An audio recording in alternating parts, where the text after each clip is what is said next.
तो दोस्तों आज की वीडियो में हम लोग पढ़ने वाले हैं ट्रेनिंग ऑब्जेक्टिव के बारे में और ट्रेनिंग का जो प्रोसेस होता है उसके बारे में हम लोग ये स्टेप बाय स्टेप देखेंगे। ठीक है, तो चलिए वीडियो को शुरू करते हैं। सबसे पहले जान लेते हैं ऑब्जेक्टिव्स क्या होता है ट्रेनिंग का। ठीक है, सबसे पहले मैं आपको इंग्लिश में बताता हूँ, देन हिंदी में समझाऊंगा आपको विस्तार से, ताकि अच्छे से समझ में आ जाएगा।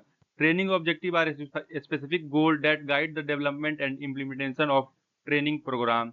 दे ensure that training is focused that both trainer and trainee understand what is accepted. ठीक है, यहाँ पे दोस्तों ये बताने की कोशिश की गई है किसी भी ट्रेनिंग की एक ऑब्जेक्टिव होती है, कोई एक गोल होता है, कोई उस ट्रेनिंग का एक डेवलपमेंट के लिए स्किल होता है। ठीक है, एक प्रोग्राम होता है ट्रेनिंग में। इन सारे को कंक्लूड करके एक ट्रेनिंग का ऑब्जेक्टिव निकलता है, जो कि होता है ऑर्गेनाइजेशनल गोल अचीव करना या फिर इम्प्लॉय का ग्रोथ अचीव करना। ठीक है, चलिए आगे करके एक एक करके देखते हैं हम इसमें बताता क्या है। ठीक है, स्किल डेवलपमेंट। ठीक है, जैसे कि मैंने आपको समझाया, पहला काम क्या है, इसमें स्किल डेवलपमेंट होता है। Enhancing specific skill required for a job और रोल। यहाँ पे ये बताया गया दोस्तों कि उस जॉब के लिए, उस रोल के लिए कौन कौन से स्किल की जरूरत है।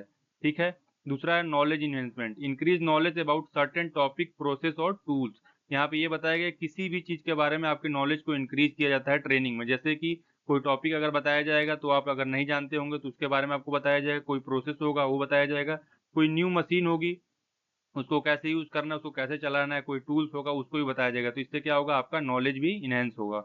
ठीक है, तीसरा पॉइंट क्या है, बिहेवियरल चेंज। ठीक है, आपके बिहेवियर में भी चेंज आएगा, इंकरेजिंग न्यू बिहेवियर और attitude that align with company values. यहाँ पे ये बताने की कोशिश करेगी अगर आप नया नया चीज सीखेंगे, नई नई चीज जानेंगे, तो आपकी behaviour day by day change होती जाएगी। अलग अलग आप किसी अलग अलग वर्क के लिए आपका अलग अलग पॉइंट ऑफ व्यू होगा। ठीक है, चौथा यहाँ पे क्या बताया गया है, परफॉर्मेंस इंप्रूवमेंट। ठीक है, परफॉर्मेंस इंप्रूवमेंट क्या होगा, improving overall job performance and efficiency. यहाँ पे ये बताया गया कि अगर आप ट्रेनिंग आपको दी जाएगी, आपको काम सिखाया जाएगा, कैसे करना है, कब करना है, कैसे करना है, मतलब सारी चीज आपको बताई जाएगी, तो जाहिर सी बात है आप काम को अच्छे तरीके से करेंगे। और काम को अच्छे तरीके से करेंगे तो क्या होगा, ओवरऑल आपकी परफॉर्मेंस और जो कंपनी की परफॉर्मेंस हो इम्प्रूव होगी। ठीक है, तो ये तो होगा आपका ट्रेनिंग का और ट्रेनिंग की ऑब्जेक्टिव। ठीक है, क्या होती है ट्रेनिंग प्रोसेस जान लेते हैं। ठीक है, एक एक करके कि क्या होता है। पहला ट्रेनिंग प्रोसेस में क्या होता है, नीड असेसमेंट। पहले हम आइडेंटिफाई करते हैं, ठीक है, ट्रेनिंग नीड्स की किसको देना है। ठीक है, ट्रेनिंग देना भी है या नहीं भी देना है, और देना है तो किसको देना है। ठीक है, डिटरमाइन व्हाट स्किल नॉलेज और बिहेवियर नीडेड इंप्रूवमेंट। मतलब सबसे पहले हमको ये जानना है कि कौन सी स्किल या किस नॉलेज या किस बिहेवियर के बारे में हमको ट्रेनिंग देना है, किसको देना है, हमारे टारगेटेड ऑडियंस कौन होंगे, कौन से इंप्लॉई होंगे, लोअर लेवल के, टॉप लेवल के, या फिर मिड लेवल के इंप्लॉई होंगे। ठीक है, उसके बाद दूसरा प्रोसेस क्या है इसमें, सेटिंग ट्रेनिंग ऑब्जेक्टिव।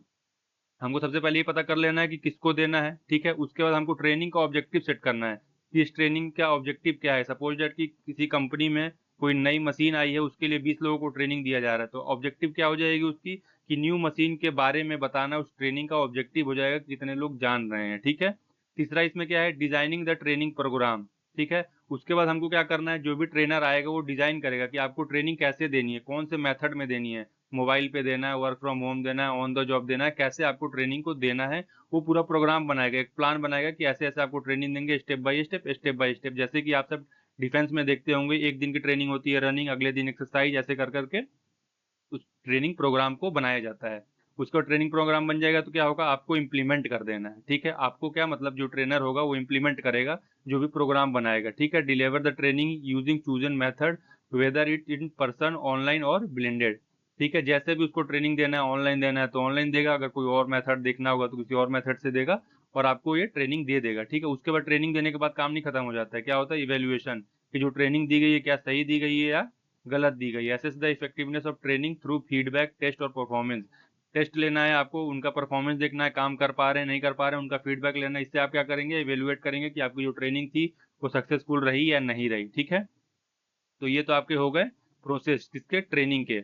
अब हम जान लेते हैं ट्रेनिंग के मेथड्स कौन कौन से हैं, किस किस मेथड से आप ट्रेनिंग दे सकते हैं। ठीक है, तो यहाँ पे बहुत सारे मेथड दिए गए हैं, मैं एक एक करके आपको बताता हूँ। पहला है on the job training. On the job training क्या होता है, काम के साथ साथ आपको ट्रेनिंग दिया जाता है, जैसे कि आपको काम भी कराया जाएगा और ट्रेन भी किया जाएगा, समझ गए।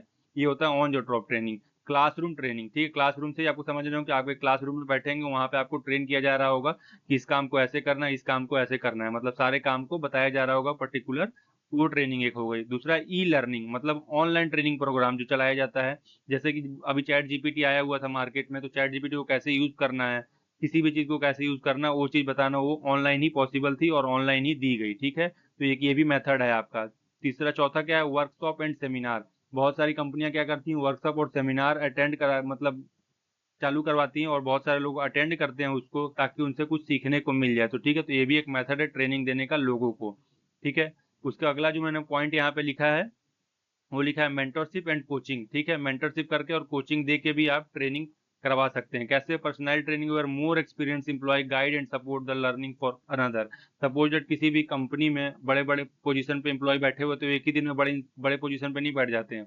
धीरे धीरे काम करके स्टेप बाय स्टेप वो एक एक पोजीशन को हैंडल करते करते आगे जाते हैं। तो वो लोग क्या करते हैं, मेंटरशिप करते हैं, कोचिंग करते हैं किसकी, लोअर लेवल एम्प्लॉय की, जो भी एम्प्लॉय है। जैसे हमारा टीचर है, अगर हम पढ़ने जाते हैं तो हमको मेंटरशिप करता है, हमको कोचिंग देता है। ठीक है, सेम वैसे ही ये भी एक मेथड है ट्रेनिंग देने का।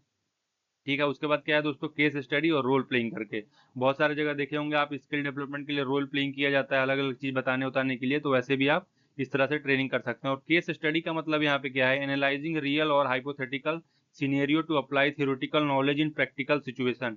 इसमें क्या होता है दोस्तों, जो कि आप पढ़े होते हैं ना, उसको अप्लाई करने के लिए बताया जाता है केस स्टडी में, कि ऐसे ऐसे आप करेंगे तो ऐसे ऐसे आपका फ्यूचर में ये काम हो जाएगा। तो ये आपके कुछ प्रोसेस थे ट्रेनिंग के और मेथड थे। होप करता हूँ कि आपको ये पूरा समझ में आ गया होगा, और काफी कम टाइम में मैंने आपको ये पूरा समझा दिया। चलिए मिलते हैं अगली वीडियो में, तब तक के लिए जय हिंद।